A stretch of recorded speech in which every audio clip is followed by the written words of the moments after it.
Hello guys, this is What About Nintendo, and today I'm here to talk about 5 games that I think would heavily benefit from a Nintendo Switch Pro. Let's get right on into it.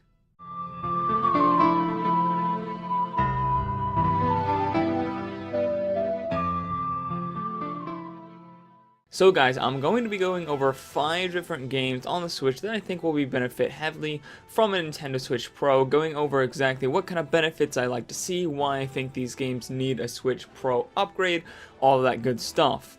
Now the differences I'm going to be going over are based off of a Switch if it used the Tegra X2 chip. Of course that's not confirmed. I mean Switch Pro isn't even confirmed, but you know, it could use an Xavier, heavily modified Xavier. It could use a custom chip that's completely different from anything we've seen from NVIDIA, but I'm going off the assumption that we're using the X2. If you want to know just how much I think the X2 could benefit a Switch Pro and a Switch Mini, you can check that video out here. But today we're going to be talking about actual game impacts. Number 1, Yoshi's Crafted World.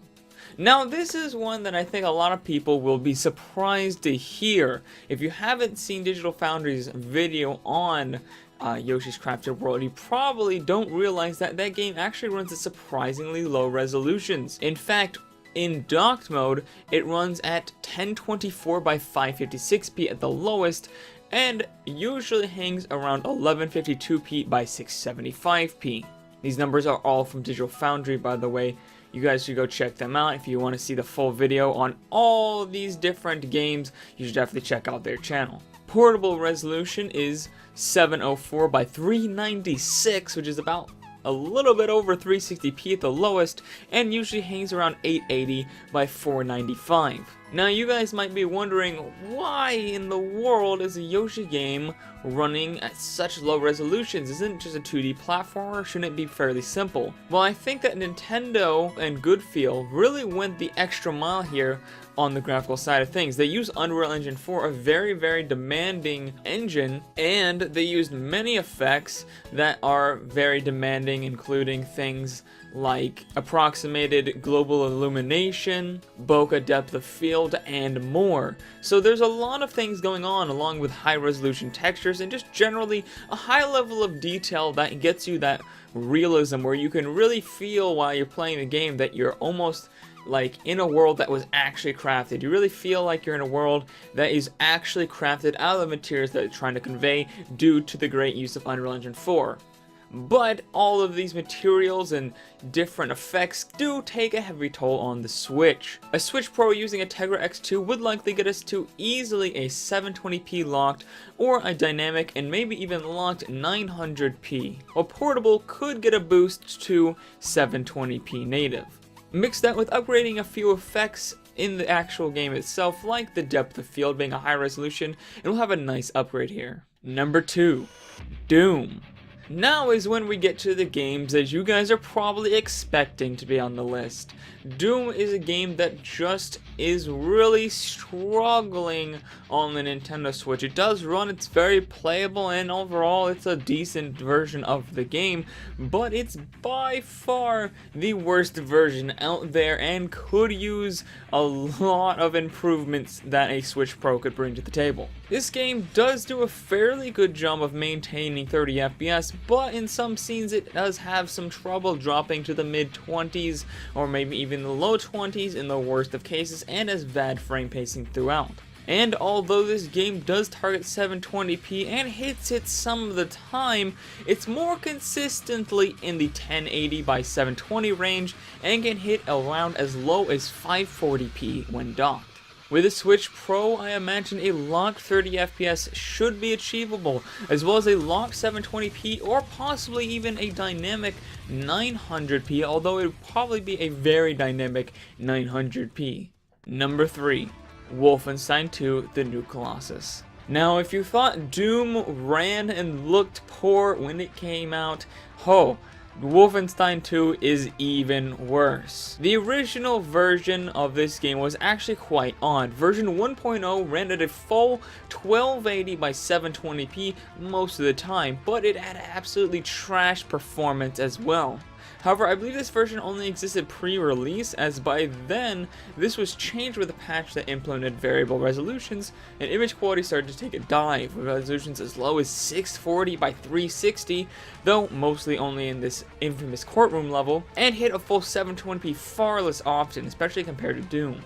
Patch 1.1 came along though, and the slowest was increased to 768 by 432p, but it wasn't until patch 1.2 we finally started to see resolutions more comparable to Doom on the Switch, with even the infamous courtroom scene getting up to a locked 30 FPS at around 1152 by 648p.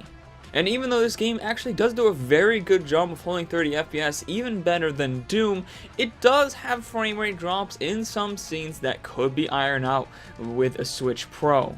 And I think a Switch Pro could easily get us to a locked 720p or, like Doom, a dynamic 900p. Number 4.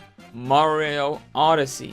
Now, Mario Odyssey is a great looking game on the Nintendo Switch, but it definitely has some things that could be ironed out with the Switch Pro. First off, it actually uses a dynamic 900p with resolutions ranging from 600 by 900 to 1440 by 810, or even as low as a native 1280 by 720p in rare instances. The portable resolution is of course lower, with the target res being 1280 by 720p, but has the tendency to go down to 640 by 720p, but not in a way that is typical to a variable resolution. According to Digital Foundry, it's actually a strange technique that actually mixes two 640 by 720p images and makes it try and look as best as it can to be a full 1280 by 720p. This often though doesn't necessarily work very well and looks more like a slightly higher resolution than 640 by 720p, and definitely not a native 1280 by 720. Another thing that can make the game look very low res is what appears to be some kind of weird low res depth of field effect that only seems to happen when the camera is panning very fast. This would not be a problem, except the effect runs at quarter of the selected resolution, which ranges of course between 900p and 720p. So at worst, you could have the game looking like it's running at a quarter of 720p during fast movements. Another issue is the shadow quality in this game is kind of poor.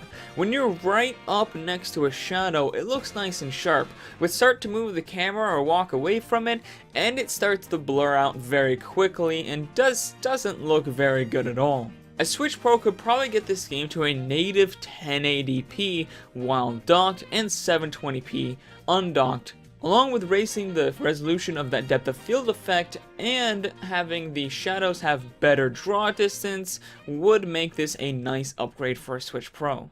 And finally, number 5, Xenoblade Chronicles 2. Xenoblade Chronicles 2 is an absolutely amazing game, and underneath it all, it is a gorgeous game. It has many great assets and qualities. Lighting effects is great, there's particle effects, there's tons of foliage, and the character models are all very nice. However, this is a game that is plagued with a few issues that need to be ironed out that kind of get in the way of this being a beautiful game. First off, the dock resolution is a native 1280 by 720p. However, it does have some nice TAA that can make it look closer to 900p at times, but unfortunately this is kind of ruined by a very aggressive sharpening filter that can make it look worse in many scenes. But it's not really the docked mode that has the most resolution issues, but in fact the portable resolution that is the main problem. While it is targeting 720p, this rarely, if ever, actually hits that target and is extremely variable. 552p and 432p are much more common numbers, and it can go as low as 368p in the worst cases, mixed out with this extremely aggressive sharpening filter, and the game just looks absolutely terrible in portable mode. On top of that, the frame rate can be very inconsistent in larger areas. While it generally is a nice stable 30 FPS, you go into some of the larger areas and there seems to be some issues. This can drop down to the low 20s and stay there for a while. There also seems to be this strange bug, at least when the game first was released, that would make it to where if you start seeing frame drops in an open area, even moving back to an area that typically doesn't have frame drops would still be in the low 20s, probably some kind of memory leak or something like that that was causing the issue, and it just would not run right until you restarted the game. The Switch Pro could likely get this resolution up to a native 900p or even 1080p while docked in a full 720p portable and a locked 30 FPS, while also removing that terrible sharpening filter. But yeah guys, obviously there are many more games that could benefit from a Switch Pro. Wolfenstein Youngblood's coming out this year, Doom Eternal's coming out this year, Mortal Kombat 11's coming out this year, Zelda Breath of the Wild, getting to a full 1080p at the locked 30 FPS would be nice. There are many other games, but these are the 5 that I decided to showcase in this video. Let me know what you think down in the comments below of these upgrades. Would you be happy to see these kind of upgrades from the Nintendo Switch Pro? Would you be willing to pay $350 to $400 for a Switch Pro if it had these kind of upgrades? And what games do you think would benefit most from a Switch Pro? Let me know down in the comments below. Also, if you enjoyed this video, please hit that like button, hit that subscribe button, and ring that bell icon for notifications of all my videos. Also, if you would, please share this video with everyone you know, online, in real life, all that good stuff. It really helps out my channel. Thank you guys all for watching. I'll see all you guys later on What About Nintendo. Bye!